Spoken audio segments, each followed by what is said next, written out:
নমস্কাৰ, এই মুহূৰ্তত আহি পৰিছে আজিৰ কেইবাটাও গুৰুত্বপূৰ্ণ খবৰ। আপোনাৰ SBIৰ বেংক একাউণ্ট আছে নেকি? SBIৰ একাউণ্ট থকা প্ৰত্যেকজন ব্যক্তিৰ বাবে এটা ভাল খবৰ। প্ৰতিগৰাকী মহিলাৰ একাউণ্টত চৰকাৰে সোমাই দিব টকা। আত্মহত্যা মহিলাৰ প্ৰত্যেকজন হিতাধিকাৰীৰ বাবে এটা গুৰুত্বপূৰ্ণ খবৰ। আপুনি আত্মহত্যা প্ৰপত্ৰ জমা দিছে নেকি? তেনে ক্ষেত্ৰত আপোনাৰ বেংক একাউণ্টত কেতিয়া সোমাব 10,000 টকা? অসমৰ মুখ্যমন্ত্ৰী ডক্টৰ হিমন্ত বিশ্ব শৰ্মাৰ এখন বৃহৎ সিদ্ধান্ত। লগতে PM কিষাণৰ প্ৰত্যেকজন হিতাধিকাৰীৰ বাবে এটা ভাল খবৰ। অতি শীঘ্ৰে চৰকাৰে সোমাই দিব আপোনাৰ বেংক একাউণ্টত 2,000 টকা 18তম কিস্তিৰ টকা। লগতে কেইবাটাও গুৰুত্বপূৰ্ণ খবৰ যুগুত কৰা হৈছে আজিৰ দিনটোত। গোটেই অসম তথা ভাৰতৰ বিভিন্ন প্ৰান্তৰ পৰা যুগুত হৈছে কেইবাটাও ডাঙৰ খবৰ।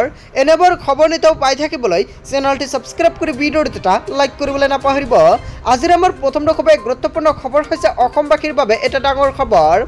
SBIৰ কোটি কোটি গ্ৰাহকৰ বাবে এটা ডাঙৰ খবৰ। SBIৰ কোটি কোটি গ্ৰাহকৰ বাবে এটা গুৰুত্বপূৰ্ণ খবৰ। যদিহে SBIত আপোনাৰ একাউণ্ট আছে তেন্তে এই বাতৰিটো আপোনাৰ বাবে। SBIৰ গ্ৰাহকক প্ৰবঞ্চনা কৰিবলৈ বিভিন্ন চক্ৰৰ পৰা আহিব পাৰে মেছেজ। আপোনাৰ একাউণ্ট ব্লক কৰি দিয়া হ'ব পাৰে বুলি আহিব পাৰে আপোনালৈ মেছেজ। আপোনাৰ একাউণ্টৰ কি হৈছে আপডেট কৰক বুলি মেছেজ আহিব পাৰে আপোনাৰ মোবাইল ফোনত। কিন্তু ভুলতো এনেধৰণৰ লিংকত আপুনি ক্লিক নকৰিব। আপোনালোকে সকলো সময়ত সাৱধানেৰে থাকিব। বেংকৰ তৰফৰ পৰা ফোন কৰা বুলি আপোনালৈ কোনো ধৰণৰ ফোন বা মেছেজ নাহে। বেংকৰ নথি পত্ৰ আপডেট কৰিব লাগে বুলি আপোনালোকক বিচাৰিব পাৰে একাউণ্টৰ সবিশেষ তথ্য। কিন্তু এই সময়ত আপুনি ভুলতো কোনো ধৰণৰ উত্তৰ নিদিব, কাৰণ SBIৰ তৰফৰ পৰা কোনো ধৰণৰ তথ্য বিচাৰি ফোন নকৰে আপোনালৈ। দুষ্ট চক্ৰই কিদৰে SMS-ৰ দ্বাৰা জালিয়াতি কৰে আপোনাক। 1 নম্বৰত উল্লেখ কৰিছে SBIয়ে কেতিয়াও KYC আপডেট কৰিবলৈ, একাউণ্ট লগতে আনব্লক কৰিবলৈ আপোনালৈ মেছেজ বা ইমেইল বা হোৱাটছআপ লিংক প্ৰেৰণ নকৰে। 2 নম্বৰত উল্লেখ কৰিছে আপোনাৰ ব্যক্তিগত কাৰ্ড বা ATM কাৰ্ডৰ সবিশেষ কোনো লোকৰ লগত শ্বেয়াৰ নকৰিব। আৰু 3 নম্বৰত কৈছে এনেধৰণৰ ফোন কল বা মেছেজ আহিলেই আপুনি ফোন কৰক অনলাইন 30 নম্বৰত।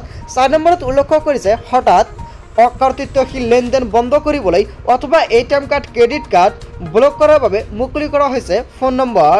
আৰু ফোন নম্বৰ দুটা হৈছে 18001234 অথবা আন এটা নম্বৰ হৈছে 18002100 নম্বৰ। এই দুটা নম্বৰ আপুনি ছেভ কৰি ৰাখক। আপোনালোকৰ যিকোনো কামত আহিলে আপুনি কল কৰিব পাৰিব বা সবিশেষ তথ্য জানিব পাৰিব SBIৰ তৰফৰ পৰা। তাৰপিছত অসমবাসী ৰাজ্যক জনাইছে আমাৰ পৰৱৰ্তীটো খুবেই গুৰুত্বপূৰ্ণ খবৰ। লগতে ডাঙৰ খবৰ, নতুনকৈ 3 কোটি লোকে লাভ কৰিব চৰকাৰী ঘৰ। কোটি কোটি লোকৰ বাবে এটা ডাঙৰ খবৰ। নতুনকৈ 3 কোটি লোকক চৰকাৰে প্ৰদান কৰিব PMAY আঁচনিৰ চৰকাৰী ঘৰ। প্ৰধানমন্ত্ৰী আৱাস যোজনাৰ অধীনত লাভ কৰিব এই চৰকাৰী ঘৰসমূহ। দৰিদ্ৰ মধ্যবিত্ত পৰিয়ালে লাভ কৰিব চৰকাৰী ঘৰ। বাজেটত ঘোষণা কৰিছে বিত্তমন্ত্ৰী নিৰ্মলা সীতাৰমণে। কোটি কোটি লোক লৈ এটা ডাঙৰ খবৰ। আপুনি চৰকাৰী ঘৰ পোৱা নাই নেকি? তেনে ক্ষেত্ৰত এতিয়াই আপোনাৰ যাৱতীয় নথি পত্ৰ সংগ্ৰহ কৰক, কিয়নো 2024 বৰ্ষৰ ভিতৰতে আপোনালোকৰ চৰকাৰী ঘৰৰ বাবে আবেদন কৰিব লাগিব। লগতে যিসকল ব্যক্তিৰ চৰকাৰী ঘৰৰ তালিকাৰ পৰা নাম বাদ পৰিছিলে সেইসকল ব্যক্তি চৰকাৰী ঘৰ পাবলৈ আৰম্ভ কৰিছে।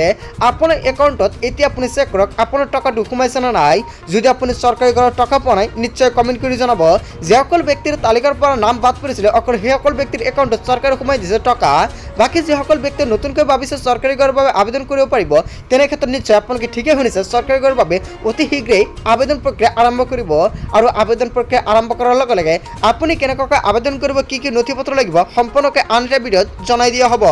তাৰপিছত অসমবাসী ৰাজ্যক জনাইছো আমাৰ পৰৱৰ্তীটো খুবেই গুৰুত্বপূৰ্ণ খবৰ। লগতে ডাঙৰ খবৰ, বিজেপি চৰকাৰৰ এক আদৰণি পদক্ষেপ।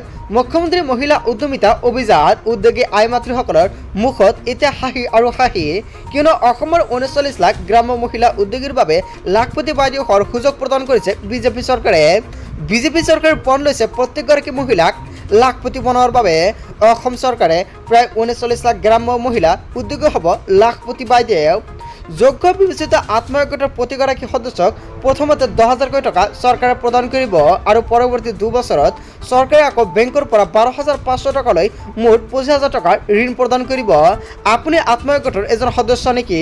তেন্তে আপোনাৰ বাবে এটা ভাল খবৰ, কিয়নো অতি শীঘ্ৰে আপোনাৰ একাউণ্টলৈ চৰকাৰে প্ৰদান কৰিব 10,000 টকা।